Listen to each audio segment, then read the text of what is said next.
Muy buenas tardes para todas las personas que se encuentran conectadas en este momento, cumpliendo cuidados paliativos, sus familiares y público en general. Hoy en el taller Cuidados en el Hogar a las Personas con Ostomías nos acompaña nuestra profesional Mónica Muñoz Cardona, enfermera, magíster de enfermería, con diplomatura en cuidados paliativos, diplomatura en docencia universitaria, docente de la Corporación Universitaria Adventista, UNAC, y enfermera de cuidados paliativos del Instituto Colombiano del Dolor.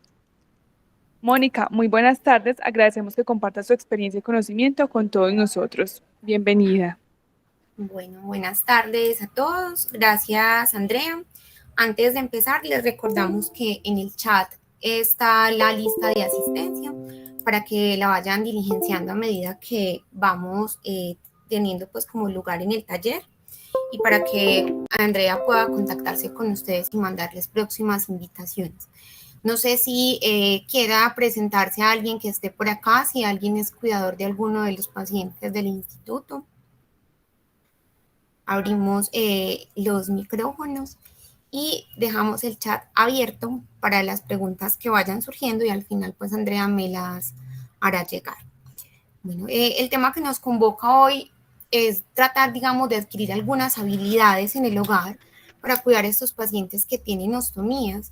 Pues no sé si alguno ha tenido la experiencia, pero es algo que a los cuidadores y a los pacientes a veces les asusta mucho porque lo consideran obviamente algo muy complicado, algo que les cambia la vida y realmente pues como con unos buenos truquitos y una buena adaptación se puede llegar a tener una vida incluso muy cercana a lo normal, pues aún teniendo estos dispositivos.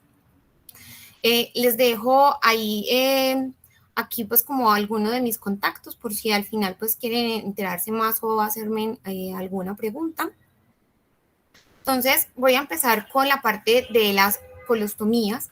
Este tipo de ostomías pues reciben el nombre de acuerdo a la región anatómica donde esté ubicada la ostomía, ¿cierto? Entonces vamos a recordar un poquito esa parte del aparato digestivo y vamos a ver que todos pues los seres humanos tenemos un intestino grueso y un intestino delgado. Hay pacientes para los que va a ser mucho más difícil ese manejo porque depende de la porción anatómica donde esté ubicado, pues es la consistencia de las heces y eso hace que sea más difícil el manejo y pues recuperar un poco el confort, ¿cierto? Entonces, para que tengan esto en cuenta y ahorita vamos a ver que dependiendo pues del lugar si es un poquito más difícil para unos pacientes que para otros. Entonces, por ejemplo, una ileostomía es una apertura quirúrgica que se hace en una porción del intestino que se llama el ilion y está pues como expuesta al exterior, o sea, esta boquita que se ve acá es la que llamamos la ostomía, entonces sacan esa parte final del intestino delgado para que la persona pues pueda hacer deposición por ahí, de acuerdo pues como al problema que tenga fisiopatológico, puede ser un tumor, puede ser que esté para un tratamiento de una cirugía plástica y requeramos que esa zona esté pues fuera de contacto pues como de heces, en fin. Hay unas ostomías que son crónicas. ¿Qué quiere decir? Que la persona va a permanecer todo el tiempo con ellas. Hay otras que son reversibles, que simplemente la persona va a estar por un tiempo determinado mientras recibe algún tipo de tratamiento y luego se revierte y luego la persona pues va a tener, digamos, su funcionamiento fisiológico normal. Así que en cada paciente pues es algo que es muy particular para que vamos teniendo eso en cuenta. En los pacientes con ileostomía es un poquito más difícil el manejo porque van a ver que las deposiciones son más líquidas, entonces a los pacientes les da más dificultad porque se les irrita más la piel, la barrera que uno les pone y la bolsita para que caigan las heces no dura tanto porque se les riega si no está bien adherida. Este tipo de pacientes tienen más riesgo de deshidratarse. Cuando, digamos, son muy abundantes las deposiciones, es como cuando uno tiene diarrea, es igualito, solo que por otra apertura que no es fisiológica. O sea, fisiológica normalmente pues está el recto, la vagina, los orificios nasales, son orificios con los que nacemos, pero este es un orificio que es quirúrgico. Igual la persona tiene todo el riesgo de deshidratarse porque muchos de estos pacientes tienen deposiciones muy abundantes y a veces se alimentan muy mal por el miedo a que sigan saliendo las deposiciones. Son más o menos de un color pastoso ¿Y por qué irritan tanto la piel? Porque el pH es muy ácido, entonces al derramarse y no tener pues como una constante sequedad y no limpiarse ni cambiarse a tiempo, pues lo que hacen es generar quemaduras alrededor del estómago. Creo que por ahí les traje algunas foticos. Ya la colostomía ya es una apertura quirúrgica en alguna porción pues del colon, entonces dependiendo de la porción del colon donde esté, pues va a ser también la consistencia de las heces o el manejo. Entonces, por ejemplo, una colostomía ascendente es un orificio quirúrgico que se hace en esta porción del colon, o sea, ascendente, ¿sí? O sea, el colon viene así como en forma de espiral, entonces empezamos del lado derecho donde está pues el apéndice y ya hacia el lado izquierdo va, digamos que descendiendo. Entonces llamamos ascendente la ostomía que se hace en la porción pues derecha del colon, y aquí en este tipo de ostomías las heces, o sea, el popó es mucho más líquido, no es tan líquido como la ileostomía, pero sí son más semilíquidas. Este tipo de pacientes por lo general van a tener unas deposiciones que van a hacerlas más irritantes y llegan a derramarse en el abdomen, al resto pues de la piel que llamamos periostomal, o sea, alrededor de la ostomía.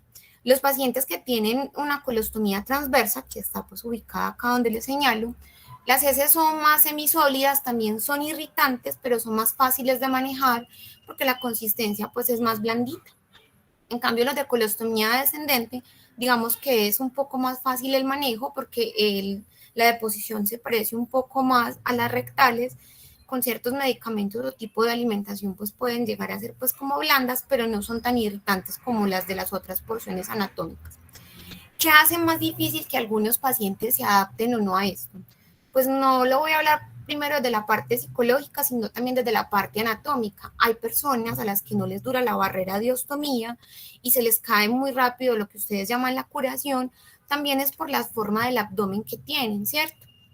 Entonces aquí les traje como 3 tipos de abdomen que uno llamaría patológico y que hace que este tipo de curación o que este tipo de aditamento, donde la bolsita que uno pega para que caigan estas heces, pues no dure, sea más difícil de manejar, y en muchos de los pacientes ha sido muy traumático pues esto. De los pacientes, por ejemplo, de abdomen globoso, son pacientes con un abdomen, esto no es un abdomen normal, son abdomen patológicos, que se ponen más grandes porque hay, por ejemplo, quistes, hay líquido en el abdomen, hay tumores, porque están llenos de gases. Entonces son abdómenes que se ponen globosos y que hacen obviamente en un abdomen de estos, pues es muy difícil que una barrera que es plana se sostenga y por ende pues se van a derramar las heces, ¿cierto? Entonces, ¿qué otros pacientes pueden tener el abdomen así? Los pacientes, por ejemplo, con cirrosis, los pacientes desnutridos, a veces tenemos un concepto erróneo de la desnutrición y pensamos que vemos el paciente caquético, muy flaquito, pero muchas de las personas que tienen el abdomen grande es un signo grave de desnutrición, ¿cierto? Y también pues hay que estar observando la cicatriz umbilical, a no ser pues que la persona esté herniada, no es normal que esté hacia afuera. Entonces en estos tipos de abdomen, cualquier dispositivo isoterapéutico en esta región pues va a ser muy difícil de manejar. Este es otro tipo de abdomen, que es el que llamamos abdomen batracio, es más común en las otras, pues las mujeres o las personas que hemos sido gorditas. Entonces, ¿qué pasa? La pérdida del tono muscular, el subir y bajar de peso posterior a un parto, lo que hace es que caigan estas porciones del abdomen, se hagan estos pliegues, y los pacientes que son ancianos también o que son muy obesos, este abdomen que llamamos batracio, pues hace muy difícil que la barrera de ostomía pueda pegar, porque la falta de tono muscular hace que se esté moviendo y despegando constantemente la barrera.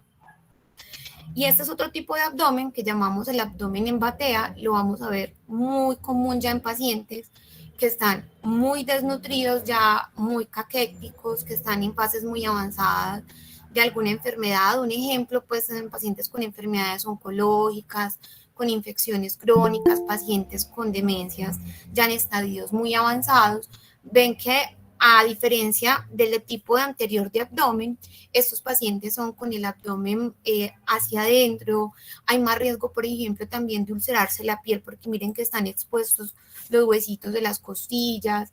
Entonces, aquí también es muy difícil mantener una ostomía porque no va a haber estabilidad de la barrera. van a ver que la piel es más seca, hay mucha falta de tejido y de grasita, entonces es difícil también manejar ahí este tipo, digamos, en este tipo de abdomen las barreras. Hay momentos en los que también, digamos, manejar una ostomía y una molestia muy común en los pacientes de cuidado paliativo es el estreñimiento, ¿cierto?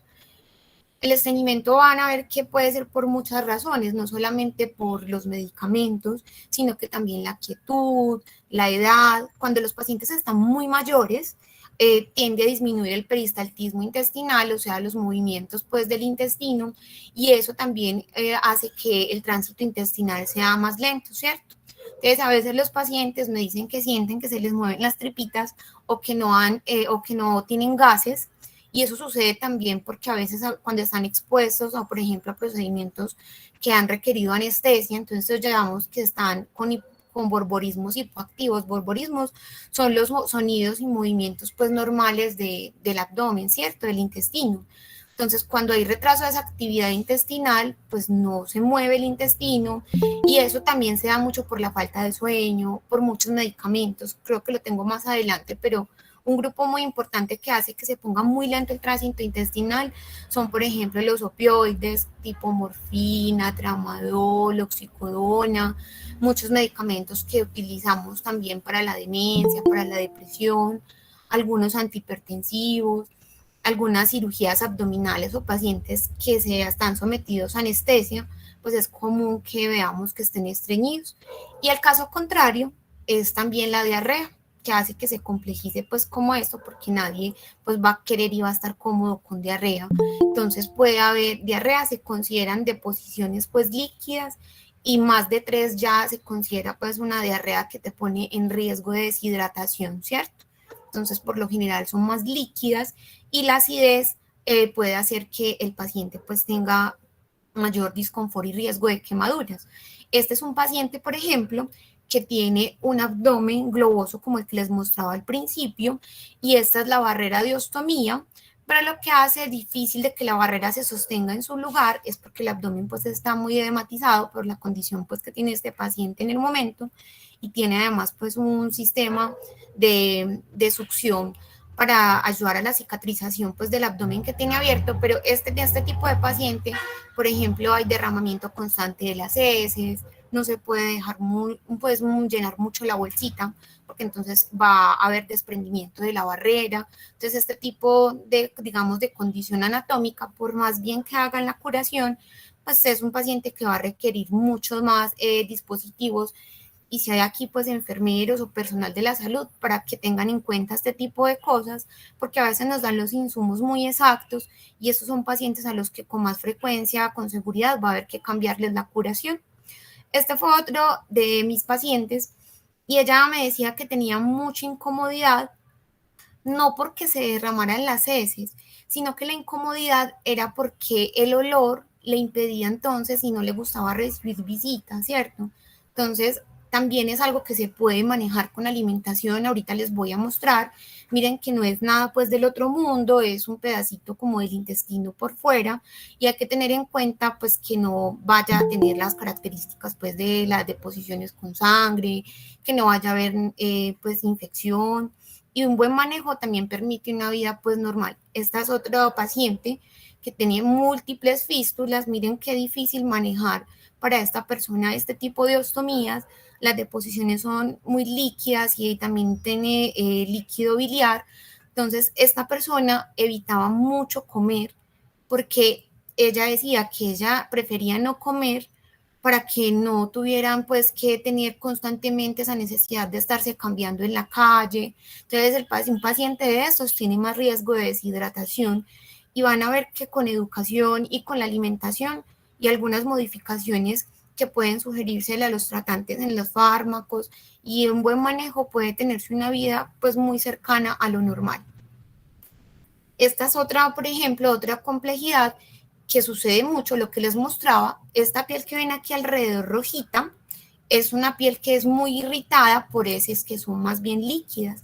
Entonces esta paciente constantemente siente ardor, no soporta la barrera, lo que ustedes llaman la galleta, y esto ya me genera otro problema que es una quemadura que puede convertirse en una herida y eso pues va a ser muy incómoda la vida de esta persona.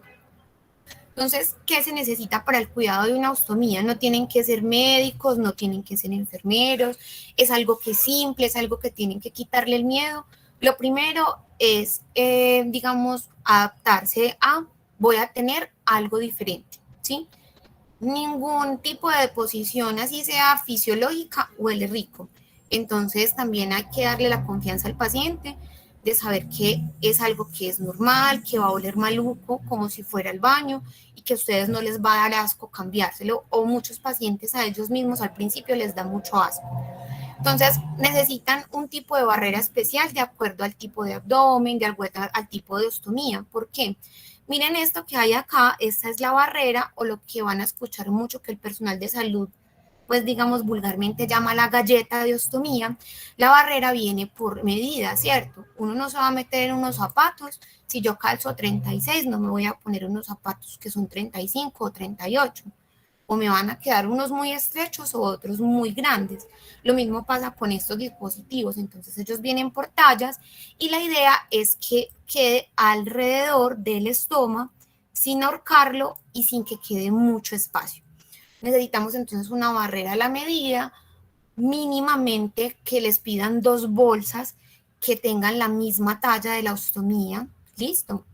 Entonces, si les piden una barrera que es 45, la bolsa también tiene que ser número 45. Este es un tipo de bolsita que es pues opaca, donde no se ven pues las heces, o estas son otras bolsitas que también hay que son transparentes. Estas me gustan más porque permite pues estar vigilando cómo está el estómago. Ambas tipos son válidas. Yo prefiero que en el abdomen jamás y que en ningún tipo de piel se utilice microporo. El microporo pone mucho en riesgo de quemaduras la piel de los pacientes, sobre todo de los ancianos y de los niños, pero en personas que tienen que pasar muchos días o muchas horas con este tipo de dispositivos y yo misma lo he vivido en mi piel, se generan quemaduras hasta de primer y casi de segundo grado porque esto genera mucho calor. Entonces se pone la piel muy irritada. Yo prefiero que se utilice, no sé si logran observar acá, este tipo de gasita porosa que se llama Fixomul, que aparte de ser antialergénica, pues tiene muy buena adherencia y elasticidad para pegar la barrera. Para esto no se necesitan guantes estériles, sino con unos guantecitos limpios. En la clínica utilizamos solución salina, pero ustedes en la casa pueden utilizar agüita hervida fría, una toalla que puedan usar pues como para eso, para poner en la cama, y gasitas, pero van a ver que las gasitas no se necesitan para estregar el estómago. El estómago no se estrega. ¿Por qué no se estrega? Porque al yo estregar con una gasa, el estómago puede sangrar, ¿cierto? O sea, esto es una mucosa igual a la boca, igual al recto, igual a la vagina, y yo ahí no estrego con nada. Entonces, el hecho de estregar puede generar sangrado. Las gasitas pueden ser más bien como para absorber, o a veces utilizan los pañitos húmedos, pero entonces les pido que los jueguen primero porque muchos de esos o la mayoría traen pues alcohol y perfumes. Entonces, ¿qué es muy importante? Primero, con el agüita, pues que, o la solución salina, entonces limpiar alrededor del estómago, va a seguir a veces saliendo popó, la persona no tiene control pues del esfínter, como puede suceder en el recto, para que tengan eso en cuenta. O sea, cuando las personas tienen, digamos, sus deposiciones fisiológicas, muchas veces pues las personas pueden tener control del esfínter y saber en qué momento es para ir al baño y cuándo va a ser y cuándo no. En este tipo de dispositivo no, simplemente las heces salen espontáneamente y hay gases y hay que enseñarles a las personas que no tienen por qué avergonzarse por eso, porque es algo que ellas no pueden controlar. Entonces ahí yo siempre trato de educar mucho al paciente y educar la familia que hay alrededor, los amigos, para que ellos también se normalicen al respecto. Entonces con el guantecito y la piel, con el guantecito, perdón, se toca, se lava con el agüita el estómago y la piel alrededor del estómago. O sea, yo intento, por favor, que no estreguen con gasa para que no vayan a irritarlo. Es importante no utilizar ningún tipo de jabón. Alguna vez vi algunos de ustedes que estaban utilizando jabón íntimo y es muy peligroso utilizar jabón íntimo en las mucosas. De hecho, estoy absolutamente en contra de utilizar jabones en las heridas. ¿Por qué? Porque lo que hace es que le roba también, le roba la humedad, le roba el epitelio. Entonces lo que puedes hacer antes es secar más la mucosa. No necesitas ningún tipo de jabón. De pronto, si quieres utilizar jabón, se puede usar alrededor del estómago, o sea, en la parte donde está la peguita, pero nunca utilizar jabón en el estómago propiamente. Listo. Entonces, también es importante pues ya las medidas. Aquí va la parte pues que es súper importante. La barrera de ostomía viene pues de esta forma, viene empacadita en un plastiquito transparente y ellas todas traen el orificio de este tamaño. Entonces usted me va a decir, Mónica, pero yo ¿cómo hago si esta barrera me dicen que es 35, 45 y trae este orificio pequeño? Entonces lo primero que hay que hacer es tomarle medida al estoma con el fin de que se corte con unas tijeras comunes y corrientes para que podamos darle la forma a ese estoma. ¿Cómo es esta barrera? Eso se siente como si fuera una plastilina dura, una gomita dura. Entonces tengo que medir muy bien para cortar alrededor. Esto por detrás trae una pega, entonces no le voy a quitar el papelito. Tomo la medida y como les decía, es importante que no quede ni muy ancho porque se van a regar las deposiciones y las heces alrededor, ni muy ahorcado porque lo que hace es que me va a necrosar el estómago. Es como si yo le pusiera una banda elástica a la lengua, pues se les va a poner cianótico, negra, pues como ustedes dirían inmediatamente, porque voy a cortar la circulación. Entonces debo pues tener una medida pues exacta. Una vez tenga esa medida, entonces ya tomo un pegante que se llama estomaciclib. Entonces no sé si logran ver, esta es otra ostomía, por ejemplo, que me mandaron, y esta ostomía tiene muchos errores. ¿Por qué? Porque primero está pegada pues con microporo, el paciente miren que tiene ese abdomen, que es ese abdomen de ese paciente con caquexia, es una barrera que está mal cortada porque miren ustedes toda la piel que le sobró alrededor del estómago, o sea que toda esta piel que sobró aquí se va a lacerar y a quemar con las heces que salgan y además pues digamos que no va a ser adecuada para el uso y con seguridad pues se va a caer en unos días o en unas horas ese tipo de ostomía, ¿cierto? Entonces hay dos cosas, pues no estoy promocionando ninguna marca, sino que esta es la que más usamos pues acá en Medellín, que es dos cosas. Uno es el pegante, que es el estomaciclib pues pasta, y el otro no es obligatorio, pero a veces se lo mandan, que es el estomaciclib polvo. Entonces, ¿para qué uno y para qué el otro? El estomaciclib pasta pues nos sirve sobre todo para ayudar a que la barrera pegue en la piel. Entonces se ve aquí como este pegotico que ustedes ven acá. Entonces lo que hacen es que alrededor, al revés de esta barrera, o sea, no por esta cara, sino por la otra, se echa alrededor la pasta para que pegue y luego encima lo adhiero con estas cinticas que ustedes ven acá. Entonces eso hace que la barrera quede pegada, es como un cementico. Y el estomaciclib polvo me sirve para aplicarle a los pacientes que como esta señora están súper irritados alrededor y pues disminuya un poco esa sensación de quemadura. Entonces, una vez tengo, pues, digamos, ya bien adherida la barrera, ya puedo, lo que tengo que hacer es verificar que la bolsa pegue a la barrera. Entonces, esta parte de la ostomía, esta, debe casar con la bolsa y yo me doy cuenta que está bien puesta porque hace clic. Entonces, para estarla descartando, simplemente lo que hago es, con este tipo de gancho, mínimamente también deben pedir dos, porque sin este gancho no hacen nada. Se les riegan todas las deposiciones. Por ahí descarto, digamos, ya todo lo que es de la deposición y se le pide al paciente que saque barriguita y retiro, o sea, quito y pongo con un clic, así como se cierran las bolsitas herméticas, se lava común y corriente la bolsa. Por eso necesito dos, porque mientras lavo una, pongo a secar la otra y el paciente se le cambia y se deja secando esta otra. Se lava con jaboncito de tocador y listo.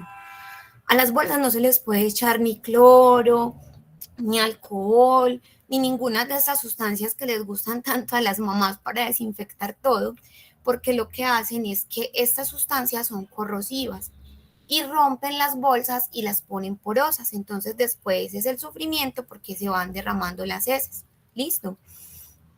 Entonces, ¿qué cuidados son muy importantes? Primero, que la bolsa se descarte con frecuencia. Si yo espero a que la bolsa esté muy llena, como está esta, por ejemplo, el peso de la bolsa pues me va a tumbar la barrera y se va a caer. entonces no debo esperar a que esté muy llena. Es muy importante utilizar el cinturón. Van a ver, de aquí no tengo foto, pero es como una especie de elástico que se pega de estos huequitos, ¿sí? Es un cinturón elástico y la persona se lo pone alrededor y lo fija de estos huequitos. Para eso son los huequitos de la bolsa. Pero algo que me parece muy importante, sobre todo si el paciente tiene un abdomen como el que les acabo de mostrar, sobre todo el de los pacientes que son gorditos o que tienen muy poquito tono muscular o están muy mayores, entonces el abdomen es más bien colgadito, utilizar esto que se llama una faja quirúrgica. En realidad es una faja común y corriente, sin varillas. ¿Qué es lo importante? Que entonces se la lleven al profesional de enfermería que los está atendiendo o que les está haciendo pues por lo menos la atención inicial para que se le haga la forma a la faja del tamaño de la ostomía, ¿cierto? De forma que también la faja no ahorque el estómago y tampoco le duela a la persona. Estas fajas vienen por talla. Por lo general se compra una talla más grande de lo que es el paciente. Entonces, por ejemplo, si yo soy talla M, necesito una faja quirúrgica talla L, y así, venden desde la S hasta la XL. Estas fajas también son un poquito costosas, como entre 60 o 80.000 pesos, pues uno diría que ojalá tengan dos, pero yo sé que son costosas porque también se ponen a oler maluco, hay que lavarlas, por lo menos pues para que las puedan lavar. Si van teniendo alguna pregunta, pueden irla dejando en el chat que Andrea me las hace llegar. Ahorita les abrimos el micrófono como para atenderle las preguntas. ¿Qué hacer? O sea, las personas a veces, ¿qué me pasa? Que ustedes se me encierran y dicen, ya no vuelvo a salir, qué pena que me vean con esto me va a oler maluco, y si suena un gas.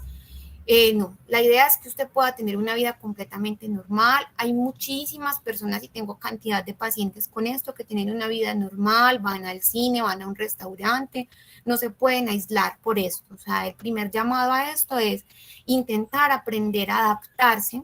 Desde Darwin, las especies que mejor sobreviven fueron las que se adaptaron y a nosotros también. O sea, lo que nos va a permitir hacernos dueños de la enfermedad es adaptarnos. Hay cosas que no podemos revertir y con las que es imposible pues que luchemos. Entonces la idea es que ustedes siempre sean dueños del proceso de enfermedad.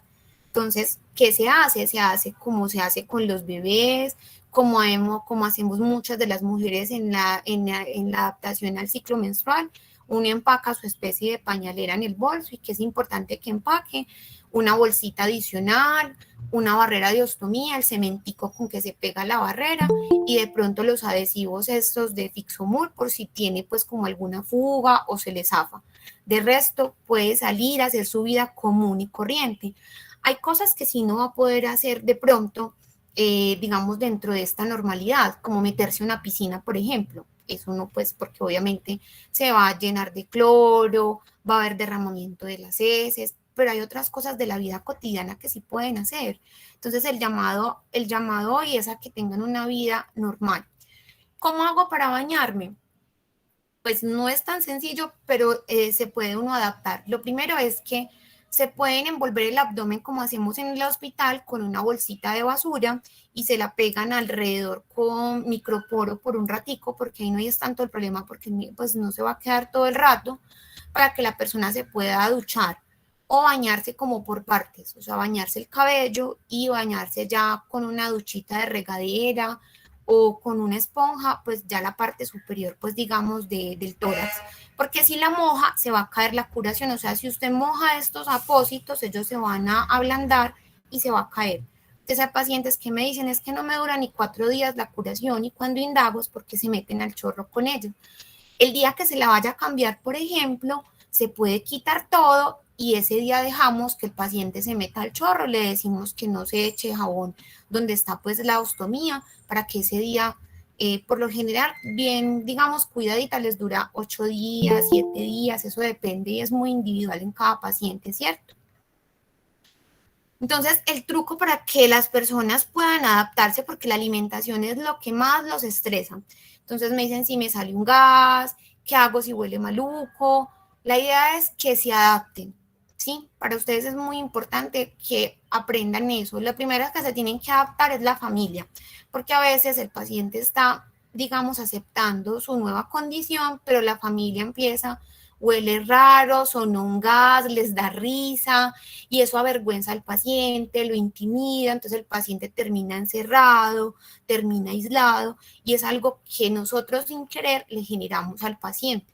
Entonces yo le digo a los pacientes, puedes jugar con la alimentación.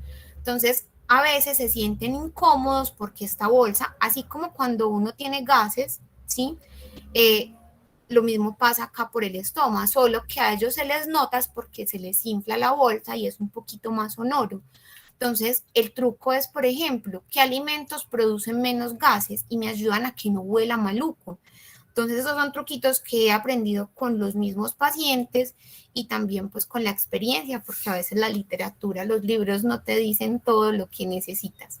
Entonces, más que todo, el aprendizaje y la experiencia clínica me ha ayudado mucho, les ha funcionado muy bien. Por ejemplo, utilizar, si no están en quimioterapia activa, el uso del yogur tipo kumis es maravilloso. El yogur y algunos de los tipos de yogures tienen muchos probióticos y sobre todo cuando las heces son muy líquidas, como la ileostomía, la colostomía que es ascendente o transversa, que tienden a ser más irritantes las heces, entonces hay mucha irritación intestinal, estos probióticos ayudan a regenerar un poquito la flora y hace que no huelan tan maluco las heces y que disminuya el olor. La mantequilla, por ejemplo, si no es un paciente anticoagulado, la mantequilla de vaca, la mantequilla de canola, cualquier tipo de mantequilla, no margarina, sino mantequilla, ayuda mucho a disminuir también ese olor y esos gases. En algunos pacientes yo les enseñaba a hacer aromáticas de perejil y les sirve mucho, sobre todo cuando están muy activas y el olor es muy fuerte, pero van a ver que el olor depende de lo que coman. Entonces les enseño qué cositas pueden comer y cuáles les van a hacer más daño. Entonces, aquí hay que tener mucho cuidado con los alimentos rojos y morados. No les va a pasar nada, no les van a hacer nada. Solo que les digo que mucho cuidado es porque los alimentos rojos y morados, como entran de ese color salen, la gelatina roja. Entonces hay que tener cuidado es porque no puedo detectar muchas veces si hay un sangrado intestinal activo. Entonces yo tengo que tener en cuenta el día o el momento en que comí alimentos rojos y morados para que cuando vea el contenido de las deposiciones, pues no me asuste o tenga presente en ese día que estoy pues con, digamos, con ese tipo de alimentos, ¿sí? Y no vayan a confundirse con sangre. El jugo de mora también ayuda a reducir mucho las heces y en los pacientes, por ejemplo, que tienen las mucosas muy secas o en los adultos mayores que se les secan tanto la boca, pues ayuda mucho también a producir saliva y es muy benéfico pues como para que no haya tanto meteorismo o gases pues en esto. Que sí les va a producir muchos gases y les va a inflar la bolsa y va a hacer que les huela más maluco. Entonces, las gaseosas todas. Entonces, mucha gente tiene la creencia, miren que toman agua con bicarbonato cuando están con esa dispepsia y que tienen como esa pesadez. Y esto produce gases, las gaseosas tienen bicarbonato, tienen gas, entonces así sea agua con gas, todo lo que tenga gas le va a producir más gases. Los vegetales, si no tienen quimioterapia, pues no hay problema el día que quiera comer sus vegetales crudos, pero sabe que eso le va a oler maluco. Pero si aparte de eso tiene quimioterapia, es peligroso porque idealmente los pacientes que están en quimioterapia activa, pues no deben consumir alimentos ni vegetales crudos por el riesgo también de una gastroenteritis. Entonces esto también va a producir más disconfort y además va a hacer que huelan más maluco las heces y que tenga más gases. Hay alimentos que hemos conocido de toda la vida que producen gases, el repollo, los frijoles, que también producen muchos gases, por ejemplo. Si le gusta mucho el huevo, entonces la opción es que no le dé el huevo cocinado, sino que se lo da revuelto, se lo da frito. Es una opción en la que va a tener menos gases y menos molestia. La cebolla va a producir siempre mal olor y gases en las heces. Entonces muchos condimentos en las comidas van a generar eso. También los frutos secos y aquí incluyo la leche de soya, todo este tipo de cosas que son hechas a base de frutos secos van a generar muchos más gases y molestias gastrointestinales. Entonces, para que tengan en cuenta eso. Yo nunca les prohíbo nada en consulta. Yo lo que les enseño es ustedes juegan dependiendo de si yo sé que voy a salir y esto me genera tanta vergüenza y tanta molestia, pues yo sé que en este día o el día antes pues traten de ingerir estos alimentos y van a ver que la molestia es mucho menor. Entonces, también es posible mejorar la consistencia de las heces.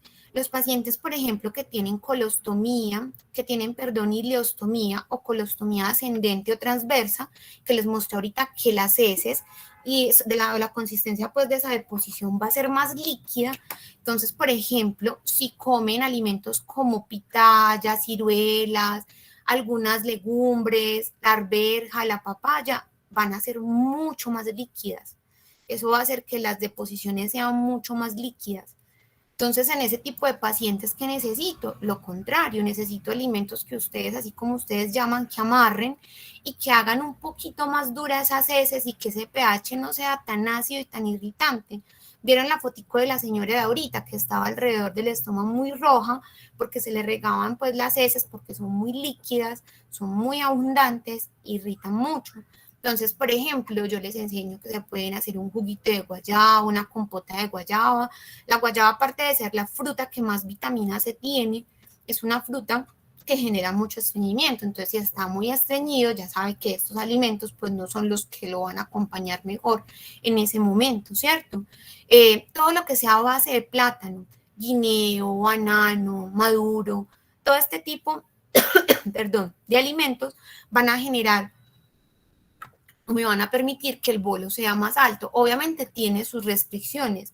Ya si el paciente al mismo tiempo pues tiene diabetes, entonces ya hay que asesorarlo pues diferente. Entonces por eso ya cada persona pues en particular en la consulta con uno pues ya uno les hace un plan de cuidados específicos. Pero en general esos son alimentos que ayudan a amarrar. A veces utilizamos el agüita de arroz tostado, no sé si recuerdan uno cómo hacía cofio, pues pone a tostar un poquito de arroz y luego hierve un poco de esa agua de arroz y se la da a beber al paciente, o el mismo arroz como lo queramos ingerir, ayuda a que esas heces estén más duritas. Hay otros alimentos como la manzana, me faltó ahí poner la pera, también hacen que las heces sean muy duritas. Entonces, miren que son cosas con las que yo puedo jugar y que no hay por qué encerrarse, sino saber qué comer y en qué momento. Entonces, yo les hice como esta tabla de alimentos para los que ustedes puedan, digamos, diferenciar qué cosas me caen mejor y qué cosas me pueden hacer daño. Entonces, los lácteos, yo no les prohíbo los lácteos, si usted los tolera, maravilloso, ¿cierto? Si usted no los tolera, entonces lo ideal es ojalá que sea lechita, que sea descremada, que tenga menos grasa. Una cosa es descremado y otra cosa es deslactosado. Descremado es en bajo en grasa y la lactosa pues es libre ya obviamente de lactosa, y si la persona no ha tolerado pues la lactosa, obviamente con una colostomía o una ileostomía mucho menos, va a ser igual. Los huevos, por ejemplo, es preferible, o sea, lo que vean en el lado que tiene Angelito es como la forma más recomendable, y esta que tiene Diablito no es que se las esté prohibiendo, pero les advierto que puede ser más pesado. Ya cada paciente, pues ellos deciden y ensayan, y ya usted mira de acuerdo a cómo le cae mejor. Por ejemplo, un huevo en tortilla es un poquito más liviano que frito cocinado, pero a muchos pacientes les cae bien frito, entonces está bien para ellos. Todo lo que es harina, carbohidratos, que en una conferencia anterior que si la quieren ver pues está ahí grabada en la página del instituto, yo les mostraba que a veces pensamos que harina es solamente pan, no, hay harinas que son la pasta, hay otros tipos de harina, por ejemplo, también la misma papa, otro tipo de carbohidratos, pues no caen mal, pero esos tipos de carbohidratos sí caen pesados cuando los fritamos. Y a nuestra cultura, sobre todo aquí en los paisas, nos encanta apanar todo. Entonces a todo lo apanamos y lo fritamos, y este tipo de alimentos en esa preparación pues sí puede generar mayor irritación, ¿cierto? Muchos pacientes, por ejemplo, ojalá las verduras estén cocinadas y que no estén fritas y no crudas. Y ojalá muchos de estas frutas y algunas verduras pues no tengan cáscara, ¿cierto? Algunas de estas frutas sí tienen pues la cáscara, es lo que más irrita. Entonces, por ejemplo, el pimentón es súper pesado. Pero hay pacientes, pues una señora me decía que estaba súper antojada, súper antojada. Yo le decía, bueno, entonces eso te va a generar un poquito más de mal olor y de diarrea mañana, pero si estás muy antojada, entonces házalo y quítale la cáscara, ¿cierto? Muchos de esos alimentos, por ejemplo, lo que es el tomate, este tipo de alimentos tienen una cosa que se llama pectina. sea, son muy buenos cuando yo consumo unas cantidades de grasa muy altas, porque ayudan, pues, digamos, vulgarmente, sin ser pues nutricionista, pero lo aprendí de ellas, que hacen que la grasa se vaya directamente a la materia fecal y pues no tenga un impacto tan fuerte sobre los niveles altos de colesterol. Pero en este tipo de pacientes, pues lo que va a hacer es que va a ser más irritado. Todos los tipos de dulces, de productos azucarados van a generar más diarrea, ¿cierto? Entonces hay pacientes que posterior a la quimioterapia, no tiene que ser ni siquiera porque tengo una ostomía, tienen una diarrea constante, así como se cae el pelo, las cejas, el intestino tiene unas vellosidades que también se caen y estas vellosidades no absorben los alimentos. Entonces, los productos azucarados lo que hacen es que me aumentan ese volumen de las heces y hacen que sean más líquidas. Que si está muy antojado, entonces dele el poquito, pero ya sabe qué le va a generar. ¿Cuáles son, digamos, que hacen que estén más líquidas esas heces? Los chocolates, lo más rico. Los helados. Es más recomendable los helados que son a base de yogur que los helados que son, por eso se llaman mantecados. De hecho, yo alguna vez les contaba que una de mis profesoras, porque me encantan los helados y yo tengo diabetes, y literal los hacen con manteca de chanchito, o sea, hasta ahí, digamos que se me quita un poquito la bobada, porque es manteca pura y es manteca revuelta con azúcar y edulcorantes. Entonces eso va a ser muy irritante para el intestino y en este tipo de pacientes pues con colostomía, así que más. Ojalá las bebidas, que los alimentos que ingieran no sean muy fríos y como les dije ahora que no tengan gas, porque los alimentos muy fríos van a generar pues esta molestia gastrointestinal que se llama colitis o lo que ustedes llaman, tengo el colon inflamado. Y ojalá que las bebidas no sean bebidas muy oscuras porque también son muy irritantes. El café no hace daño, la Coca-Cola no hace daño. ¿Qué es lo que pasa? Es que como tienen cafeína y el pH es muy ácido, entonces la acidez de este tipo de alimentos puede generar irritación y por los medicamentos, la quimioterapia, en fin, la individualidad de cada paciente, pues puede generar que queda más pesado. Que pueden tomar agua, un té suavecito, eso sí, si no está anticoagulado, porque si está anticoagulado, el paseo es otro y ya esto es pues tema de otra conferencia que les dicto, pero el té, por ejemplo, hace que se aumenten los niveles de anticoagulación y que haya más riesgo de sangrado. Entonces, ya uno juega dependiendo de la condición de cada paciente, ¿cierto? Que si está muy antojado de un cafecito, yo no se los voy a quitar, pues entonces lo que se puede hacer es que sea un café muy suave, ¿sí? Un café más bien clarito, porque mientras más oscuro, pues más irritante va a ser. Los condimentos sí, o sea, los condimentos ojalá no se hagan comidas muy condimentadas, pero los que sí están casi que prohibidos porque sí generan mucha irritación son la pimienta y el pimentón, como les contaba ahorita. Hay una creencia en los pacientes que no les gusta comer pescado porque creen que lo que comen huele por la colostomía. Y no, el truco está en la preparación y a muchos se los he enseñado en consulta y les va muy bien. O sea, la recomendación es hacerlo a la plancha o al vapor y no huele, se puede comer el pescado que quiera, sea trucha, sea atún. ¿Cuál sí tiene mucho olor? La sardina.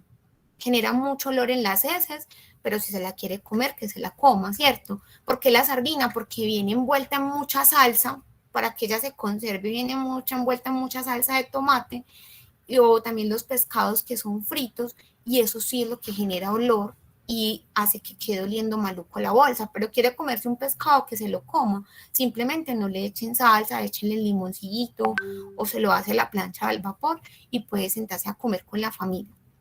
Entonces, también es importante tener en cuenta las presentaciones de algunos medicamentos, porque algunos medicamentos también cambian la consistencia de las heces. Por ejemplo, los pacientes que toman potasio oral, algunos antibióticos generan diarrea, algunos medicamentos para la diabetes. Entonces, es importante también saber qué medidas, porque son medidas de seguridad que les muestro no solamente para los pacientes con ostomía, sino en la vida en general. Entonces, a veces ustedes yo les pregunto, ¿cuánto se toma? Y ustedes me dicen un poquitico, pero un poquitico no se puede medir y es importante seguir las indicaciones médicas. A veces por exceso se toman más de los medicamentos y por eso traje esta medida. Muchas veces utilizamos la leche de magnesia o lo que ustedes llaman milanta como laxante y es muy buen laxante y también lo usamos para disminuir pues esa acidez gástrica. Entonces, una cucharada sopera de las grandes equivale a 15 centímetros de leche de magnesia. Y cuando el paciente está muy estreñido, se le puede dar una cucharada encima de cada comida y ayuda mucho para que el paciente pueda eliminar, ¿cierto? Entonces es importante saber, por ejemplo, cuánto es una cucharada, una onza. Una onza, por ejemplo, son 30 centímetros y tengo una jeringa para medir. O las gotas, 20 gotas son 1 centímetro. Saber cuánto es un cuarto, cuánto es la mitad de una pastilla. No les dé pena preguntar, son cosas que uno cree que son muy obvias, pero a veces ustedes como pacientes frente a uno, como que no sé, se llenan de pena y realmente sufren es en la casa porque son cosas que uno cree muy obvias, pero no saben. Y a veces te mandan un cuarto, media tableta, y a veces es porque se toman más de las dosis que se les prescribe. Entonces voy a centrarme un poquito en estos minuticos en el estreñimiento, que es una de las molestias más comunes en ustedes como pacientes. Y el estreñimiento puede ser por varias razones. Primero, por alteración de esa motilidad, ¿cierto? Colorectal, que yo les decía. Eso depende. A veces hay pacientes que toda su vida han tenido un tránsito intestinal muy lento. Y a eso le sumamos que está adulto mayor. Y después de que uno se vuelve adulto mayor, sí se le pone más perezoso el intestino, ¿cierto? Y también toda la vida han sufrido pues, de colon irritable. Entonces son pacientes que tienen más alterada la motilidad y es un intestino que, digamos, es un poco más perezoso. Hay unos pacientes y unas enfermedades que hacen que el intestino sea más perezosito. Por ejemplo, los pacientes con diabetes tenemos esa tendencia a tener un intestino más perezoso y a veces uno tiene diarreas por los medicamentos. Pacientes, por ejemplo, que tienen bajitos los niveles de potasio. Todos los pacientes con enfermedad neurodegenerativa, por lo general, las demencias, el Parkinson, la enfermedad, la esclerosis lateral amiotrófica, los pacientes con accidente cerebrovascular, las personas con depresión, y ahorita van a ver por qué, ay Mónica, ¿por qué la depresión? Porque van a ver que muchos de los fármacos que se toman para la depresión, muchos de los fármacos que se toman para estas enfermedades hacen que el intestino esté más perezoso. Los pacientes con distrofia muscular, por ejemplo, también son pacientes que van a tener el intestino más perezosito, ¿sí? Muchas enfermedades digestivas también van a hacer que ese intestino esté muy perezoso. Y aquí quiero hacer un llamado muy grande, es porque cuando todo el mundo se cree médico y todo el mundo te manda bebidas, todo el mundo le manda laxantes, y hay que tener en cuenta, por ejemplo, que hay personas que tienen divertículos intestinales y a veces la misma presión osmótica del laxante hacen que esos divertículos rasguen las paredes del intestino y es cuando empiezan con sangrados intestinales y es muy común en pacientes mayores. Entonces, pacientes, por ejemplo, con lo que llamamos divertículos o cálculos en el intestino, tumores, ¿sí? Pacientes que la colitis o lo que ustedes llaman el colon inflamado, después de una cirugía y las fisuras en el ano, muchas veces también o estenosis y también el bolo, la consistencia del bolo fecal. Y aquí quiero, digamos, devolverme y es porque las personas creen que estreñimiento es porque me demoro 2 o 3 días para hacer popó y no. Yo puedo estar estreñida haciendo deposición todos los días. Me voy a adelantar y me devuelvo.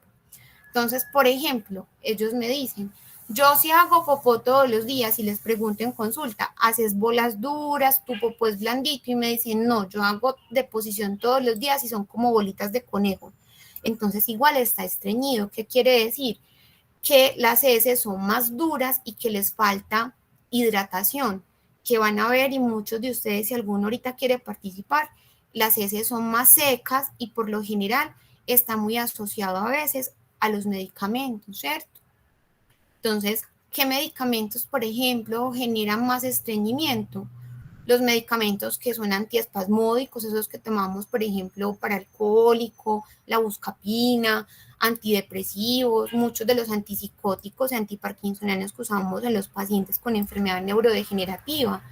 Todo lo que son cationes, el hierro es un medicamento que pone súper estreñidos los pacientes.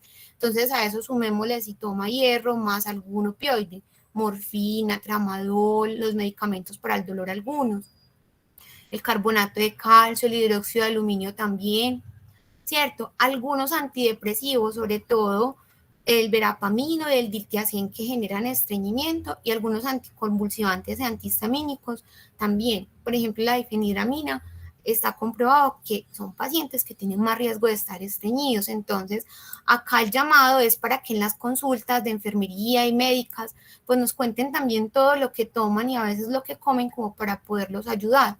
Los laxantes no les sirven a todos los pacientes. Cada paciente, de acuerdo a la frecuencia, de acuerdo a la consistencia de las heces, necesita un tipo de laxante diferente. Entonces, los pacientes, por ejemplo, que tienen diarrea, lo llamamos nosotros con esta escala que se llama Bristol, clasificamos como cuando ustedes nos cuentan qué tipo más o menos de consistencia tienen las heces. Lo normal es esta, que es como en forma de salchichita, que tiene unas grietas, ¿cierto? O en forma de serpiente, que son heces que están hidratadas y la consistencia sale sin esfuerzo. Los pacientes, por ejemplo, con falla cardíaca, o sea, es algo que es súper peligroso que estén estreñidos, es un paciente que está anticoagulado, es un paciente que tiene más ahogo, por lo general tiene más riesgo de sangrado. Entonces, miren que cada paciente y cada tipo de enfermedad en cada persona tiene como sus especificidades. Entonces, cuando paso, digamos, de la falta de normalidad, cuando son así como en bolas secas o son como por fragmentos, sigue siendo estreñimiento, así hagas deposición todos los días, porque son heces pues como más secas, ¿cierto? Y ya cuando son de esta forma, que son más bien como masa, como blanda, y ya tirando pues como a diarrea, estas que son como en masa son de falta de fibra, ¿sí? Y ya tipo 6 y 7 ya son más líquidas y ya es más falta, digamos, de consistencia, ¿cierto? Entonces, dependiendo de las características, les van a necesitar unos laxantes u otros. Lo primero, por excelencia, es la dieta, que fue lo que les mostré ahorita. Y ya dependiendo, pues, el tipo de laxante. ¿Quién manda el laxante? Ojalá, y casi siempre debe ser recomendado por el especialista o por el profesional de enfermería. Es muy peligroso automedicarse este tipo digamos, de medicamentos. Si necesitamos pues uno que forme bolo fecal, entonces hay medicamentos específicos. Si es falta de hidratación, el paciente dice que le sale, pero le duele al salir, entonces necesita más un emoliente, un lubricante o unos salinos, por ejemplo, que llamamos catárticos osmóticos, que hacen que salga. Entonces aquí rápidamente voy a mostrarles algunos de los tipos que ustedes me han mostrado que usan y como para quién sirve o para quién no. Entonces, por ejemplo, los que necesitan que se forme más bolo fecal, estos, por ejemplo, hacen que se aumente el volumen porque se quejan, me dicen, sí me sale, pero no quedo satisfecho. Entonces necesitamos un laxante de estos que ayuden a formar el bolo y son hechos a base de salvado, metilcelulosa. ¿Qué pasa? Que esto no actúa de forma inmediata. Por lo general, al quinto, sexto día hace efecto. ¿Qué sucede con este tipo de laxantes? Y es que, y todo lo que sea fibras, que requieren una muy buena ingesta de agua. Si usted come mucha fibra, pero no ingiere agua, se compactan mal las heces y empeora el estreñimiento. Entonces, si es un paciente que tiene restricción de líquidos, este no es el laxante ideal para la persona porque no puede ingerir las cantidades de agua suficiente también para poder, digamos, mejorar y evitar el esfuerzo, ¿cierto? Y pueden producir obstrucción intestinal. Entonces hay gente que abusa del salvado, que abusa de este tipo de laxantes y terminan en obstrucción intestinal. Este son otro tipo de laxantes. Si de pronto la persona necesita es más lubricación, entonces este tipo de laxantes que llamamos emolientes lo que hacen es que las hidratan y las vuelven blanditas.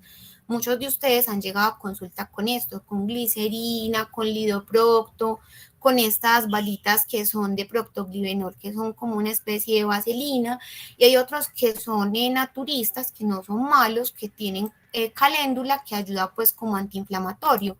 ¿Quiénes sí no pueden usar estos? Los pacientes anticoagulados, porque así me dicen, pero es que es por el recto. Igual la mucosa lo absorbe y hace interacción con anticoagulantes como la warfarina, por ejemplo, y también potencia el efecto de los antiagregantes plaquetarios como la aspirina o el clopidogrel.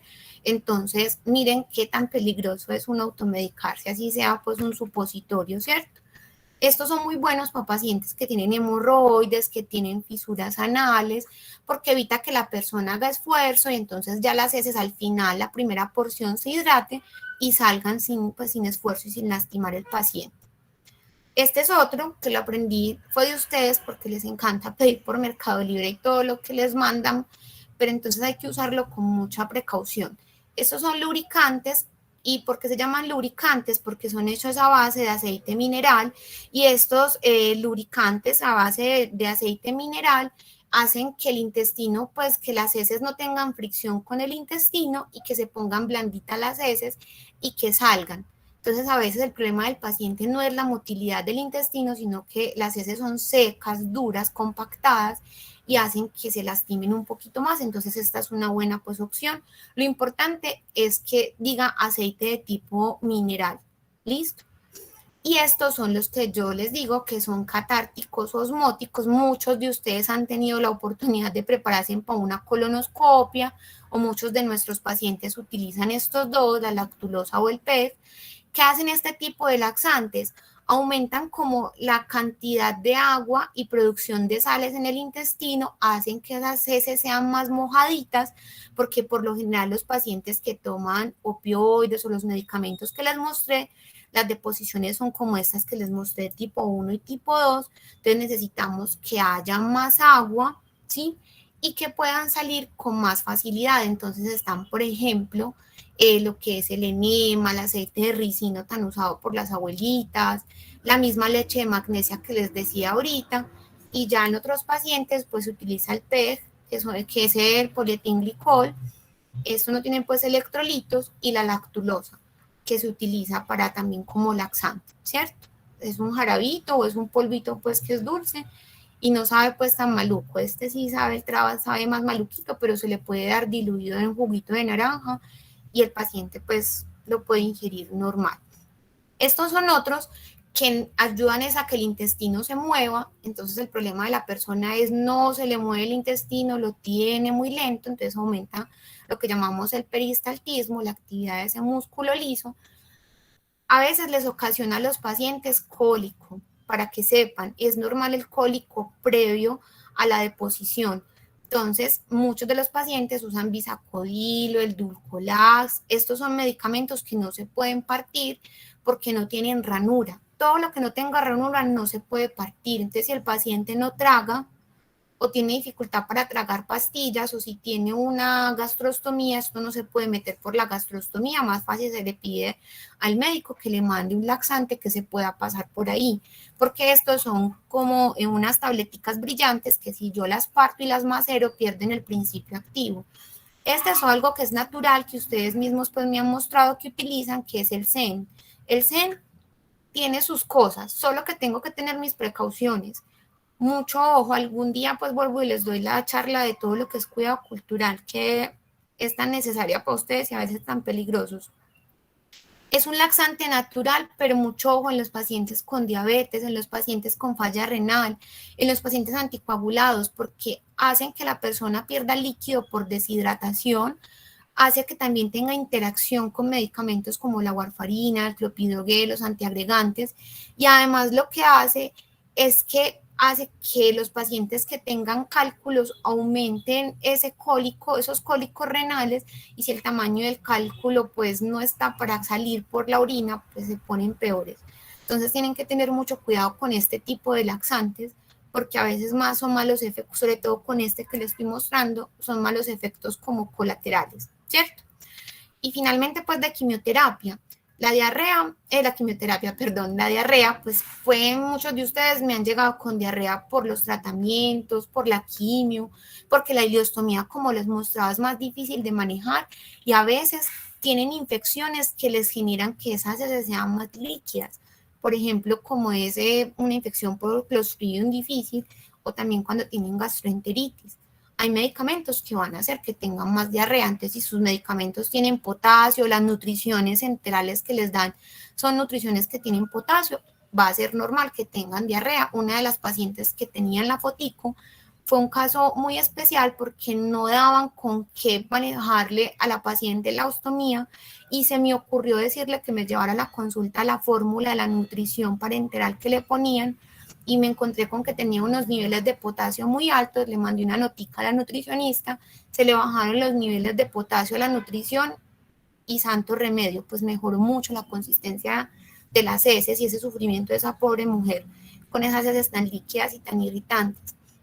Muchas veces antibióticos también, si están recibiendo antibióticos como clindamicina, ampicilina, amoxicilina, algunos tipos de cefalosporinas o penicilinas son medicamentos que mientras los estén recibiendo, pues van a tener diarrea, que ayuda mucho y que no tampoco es recomendable pues que se lo automediquen, pero para que sepan para qué se los mandan. La loperamida, por ejemplo, a veces prescrita con una orden médica y con una frecuencia, se les ayuda mucho a los pacientes que tienen ileostomía o colostomía para que mejoren esas heces que son tan líquidas. A veces cuando están con tanta diarrea, sobre todo después de esos periodos de quimioterapia, la enterogermina, por ejemplo, el floradactil, que lo que les decía, que estos bacilos lo que hacen es que regeneran la flora intestinal, pero estos bacilos están de manera natural en el yogur. Entonces, por eso era que yo les decía que el yogur tipo kumis es tan bueno, o los yogures que tengan probióticos. Cuando están contraindicados, cuando se hacen quimioterapia activa, porque tienen mucho riesgo de candidiasis. Entonces, ¿en qué momento van a consultar?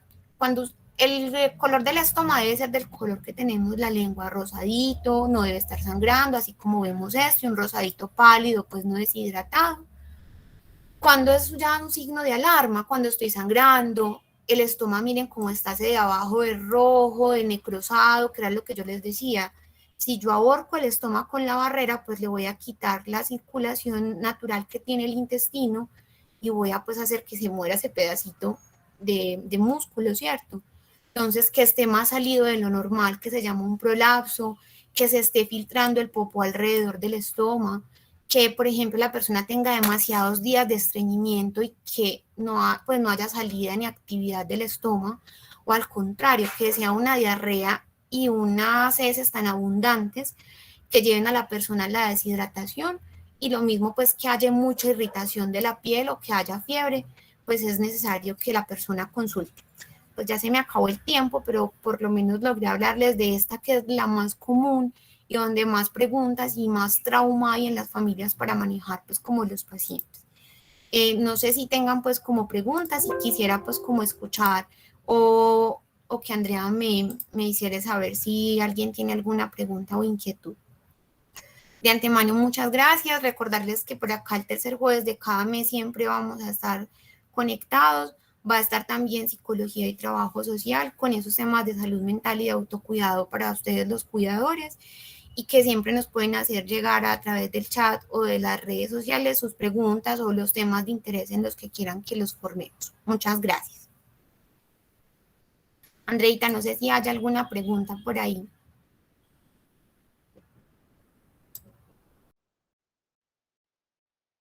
Bueno, por acá veo que estaba María Alejandra, estudiante auxiliar de enfermería.